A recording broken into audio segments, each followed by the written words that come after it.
வந்து ஃப்ளை பண்ண ஆரம்பிச்சிட்டாங்க. இப்போ வந்து டொமஸ்டிக் ப்ரைஸை விட இன்டர்நேஷ்னல் ப்ரைஸ் வந்து ரொம்ப விலை கம்மி. நிறைய நாடுகளுக்கு நிறைய பேர் போகணும், சுற்றி பார்க்கணும்னு ஆசைப்பட்றாங்க. இதை நம்ம யூஸ் பண்ணிக்கலாம். 3வது பிளேஸ்மெண்ட் ஏஜென்சி.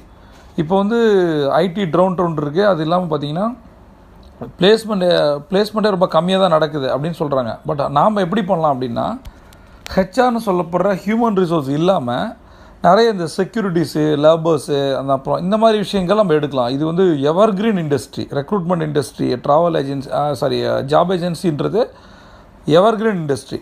அடுத்தது டியூஷன்ஸ். இது ரொம்பவே நல்ல பூமிங் இண்டஸ்ட்ரி. இது டியூஷன்ஸ்னு நான் சொல்கிறது டியூஷன் சென்டர் ஆரம்பிக்கிறது அப்படிலாம் கிடையாது. ஹோம் டியூஷன்ஸ் பண்ணலாம். அதை எப்படி ப்ரொமோட் பண்ணலாம்?